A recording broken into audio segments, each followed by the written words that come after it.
Hello students, welcome on this channel. इस video में आप लोग ये टीजीटी बायोलॉजी का हम लोग प्रैक्टिस सेट करेंगे। ये एलटी ग्रेड एग्ज़ाम्स और पीजीटी एग्ज़ाम्स के लिए भी बहुत ही उपयोगी है। तो इसमें स्पेशली ये एलटी ग्रेड की टीजीटी एग्ज़ाम्स जो होने जा रही है, तो उसके रिगार्डिंग ये वीडियो बनाया जा रहा है। तो चलिए सॉल्व करते हैं बायोलॉजी के क्वेश्चंस को और प्रैक्टिस करते हैं। देखिए स्टूडेंट्स, स्क्रीन पर आप लोग को दिख रहा है। पहला क्वेश्चन क्या है? कोशिकीय क्रिया जिसमें ऊर्जा उत्पादन में ऑक्सीजन का प्रत्यक्ष उपयोग होता है। The cellular mechanism which makes direct use of oxygen in the energy production is. वह कोशिकीय क्रिया जिसमें ऊर्जा के उत्पादन में ऑक्सीजन का डायरेक्ट यूज होता है। तो स्टूडेंट्स, आप सभी लोग पढ़े होंगे और जानते हैं कि ग्लाइकोलाइसिस और जो फर्मेंटेशन, जो ये ए और बी जो प्रोसेस है, ये दोनों ही एनाएरोबिक रेस्पिरेशन में होते हैं, यानी कि अवायवीय श्वसन प्रक्रिया में ये दोनों प्रोसेस होते हैं, ग्लाइकोलाइसिस और फर्मेंटेशन। और जिसमें क्या होता है कि ऑक्सीजन की प्रत्यक्ष उपयोगिता नहीं होती है, क्योंकि ये एनाएरोबिक रेस्पिरेशन होता है, और अवायवीय श्वसन जिसमें कि ऑक्सीजन का यूज़ नहीं होता है। और तो इसमें सही आंसर क्या हो जाएगा? ऑप्शन सी हो जाएगा स्टूडेंट्स, क्रेब्स साइकिल। ओके, सही आंसर हो जाएगा क्रेब्स साइकिल, जो कि ये एक प्रकार का ये वायवीय श्वसन का ये प्रकार है, जो कि किस में होता है क्रेब्स साइकिल? ये माइटोकॉन्ड्रिया में होता है। ओके, ग्लाइकोलाइसिस और किण्वन दोनों ही अवायवीय श्वसन होते हैं, जिसमें ऑक्सीजन की प्रत्यक्ष उपयोगिता नहीं होती है, जबकि क्रेब्स साइकिल जो होती है ये वायवीय श्वसन का प्रकार है और जो कि माइटोकॉन्ड्रिया में होता है। तो इसका सही आंसर हो जाएगा क्रेब्स साइकिल।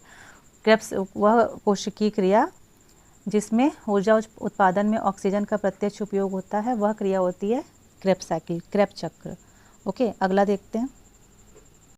अगला क्वेश्चन पूछा गया है, on removing the thyroid gland from the tadpole it will. Tadpole से थायराइड ग्रंथि को निकाल देने पर यह क्या होगा? तो स्टूडेंट्स, थायराइड ग्रंथि से स्रावित होने वाले जो थायरॉक्सिन हार्मोन होती है, वह मेढक को कायांतरण को नियंत्रित करते हैं। ओके, थायराइड ग्लैंड से जो थायरॉक्सिन हार्मोन निकलता है, यह मेढक के कार्यांतरण को नियंत्रित करता है।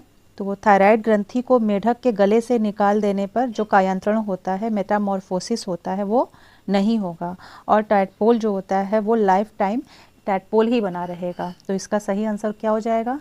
क्लियरली है, ऑप्शन बी होगा कि remain a tadpole through out life. जब हम टैडपोल से थायराइड ग्रंथि को निकाल देंगे तो ये लाइफ टाइम टैडपोल ही बना रहेगा, इसमें मेटामॉर्फोसिस नहीं होगा और ये मेढक में ग्रोथ नहीं करेगा। तो ऑप्शन बी इसका सही होगा। Bile helps in the digestion of fat because. Bile वसा के पाचन में सहायक होता है, क्योंकि बाइल वसा के पाचन में यह वसा का पायसीकरण करता है। जो बाइल होता है यह वसा के पाचन में सहायक होता है, क्योंकि यह वसा का पायसीकरण करता है, इमल्सिफिकेशन। और ये जटिल और बड़े वसीय अणुओं को सरल छोटे रूप में तोड़ते हैं, जिससे पाचन सुगम एवं प्रभावी हो जाता है। पित्त यकृत द्वारा स्रावित होते हैं। जो बाइल होता है ये लीवर द्वारा सिक्रीट होता है और गॉल ब्लैडर में स्टोर होता है। तो इसका इसलिए सही आंसर हो जाएगा option C, it's emulsifies fat. यह वसा का पायसीकरण करता है। Bile helps in the digestion of fat because it's emulsifies fat. Option C इसका सही आंसर हो जाएगा।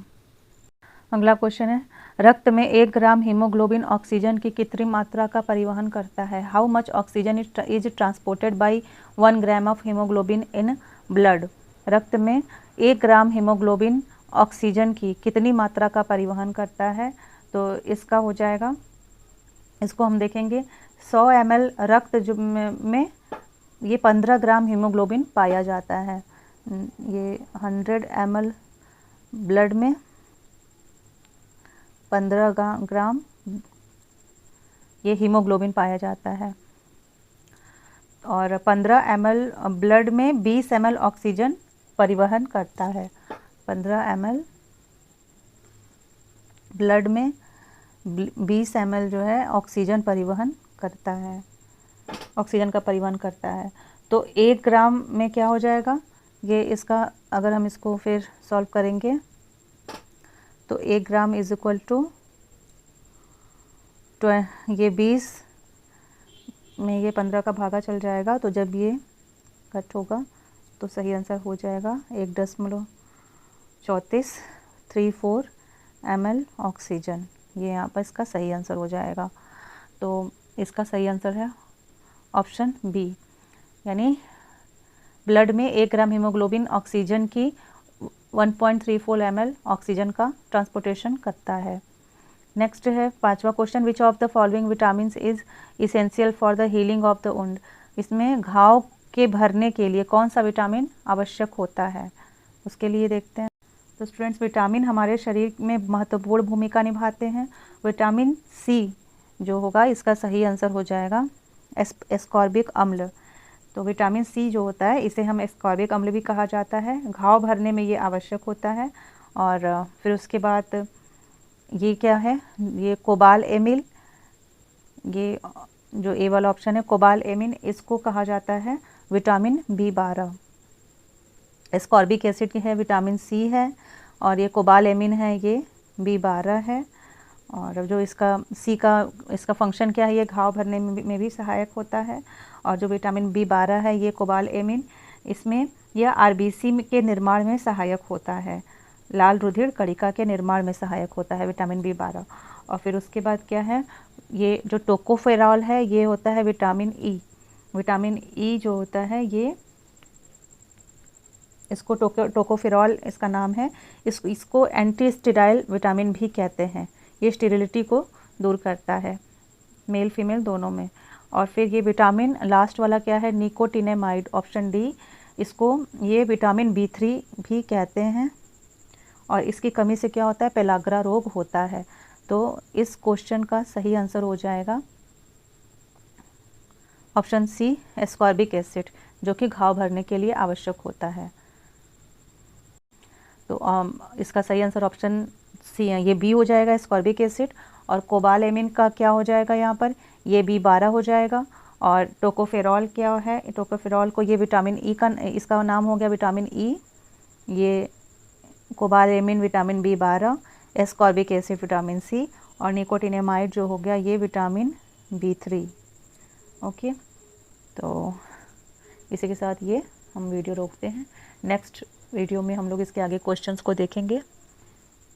Keep studying, thank you.